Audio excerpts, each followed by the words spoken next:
I wanted to say some things about pausing. The art of contemplation is based on the foundation of pausing. What does it mean to pause? And read a little from my book, The Art of Contemplation,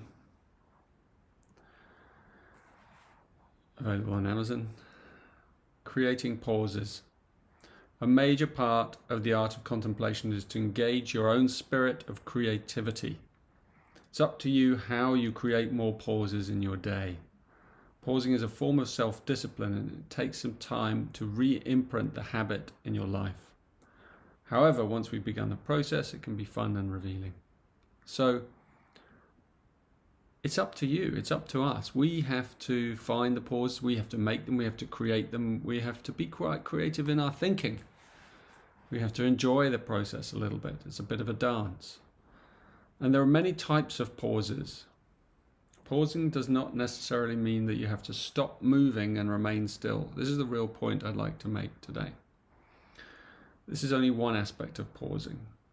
Another type of pause is the transitionary pause between one event in our life and the next. For example, walking to work can be a pause. It all depends on how you walk. If you rush headlong down the street while at the same time gazing at your phone, this is not creating a pause. If, however, you saunter along the road at a leisurely pace, enjoying the fact that you're truly savouring this moment, then perhaps your lips will curl into a smile, and for a few moments you'll feel truly free and relaxed. And in the book I talk about these moving pauses. There are many moving pauses in our lives, walking, running, shifting from one thing to another. Anything that breaks the monotony of our ceaseless activity can be classified as a pause. The trick is to notice them. So we have to be quite kind of creative in the way we think about our lives. You have to rethink perhaps your life. Like if you're on the way to work or if you're on the way somewhere, perhaps you'll give yourself a bit more time deliberately in order that you can meander a little, in order that you can saunter. I mean, it's quite, sometimes it feels in our modern world, it almost feels a bit naughty. Like you're setting up your life so that you can be a bit naughty, you know, so that you can just drift a little. You can exit the game and you can be among others who are, you know, perhaps shuffling along and busy about their day and busy about, you know, whatever it is they're involved in. And yet you've given yourself these 5 minutes, this additional 5 minutes, so that you can just sort of drift a little, so that you can linger, so that you can meander, so that you can saunter. All these lovely words in English, which mean pausing in movement, you know, pausing in activity, pausing before doing the next thing. That's really important. So often we rush headlong from one activity to another, and there's a natural pause, a natural break as that activity stops and before the next one begins. And the more we find these breaks, these natural patterns of flow, then the more poetic our life becomes, the more leisurely, the more dreamy in a way, the more romantic. And because we notice more around us, we pick up on the aesthetics, the beauty, the light, you know, even on a grey day down here in England, if you're really paying attention, today is quite nice actually, but if you're really paying attention, there's such exquisiteness in the tonality of, you know, the light as it falls on a branch or as it falls on, you know, someone's face or on the dishcloth. You know, it's like really noticing the sacred in the everyday. I mean, if any of you have ever taken plant medicine, whether it's magic mushrooms, psilocybin, or one of those things, you may remember moments where you see that.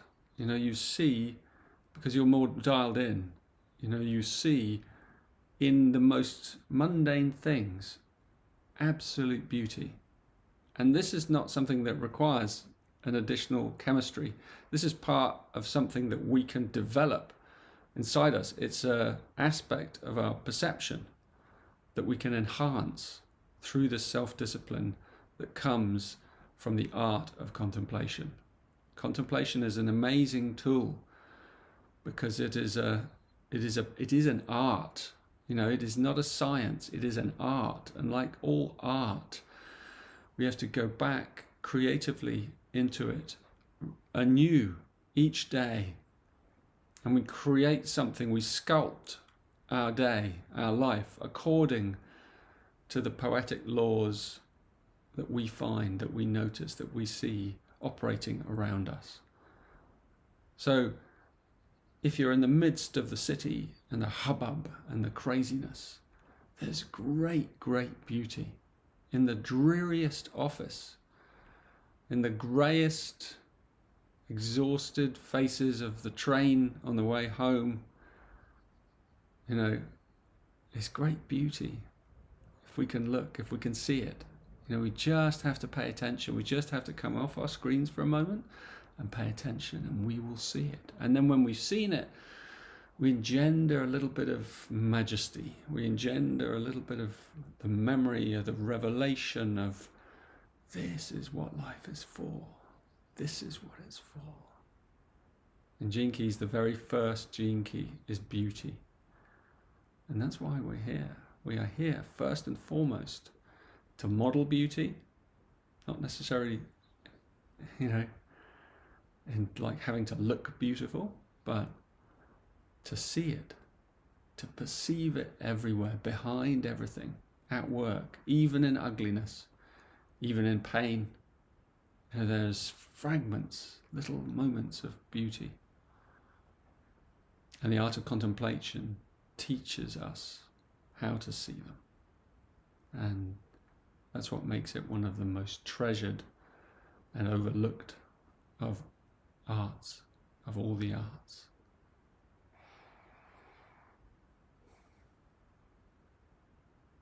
So go out there into your lives and sculpt a poetic life using the art of contemplation. And you'll see that you'll be spreading light wherever you go.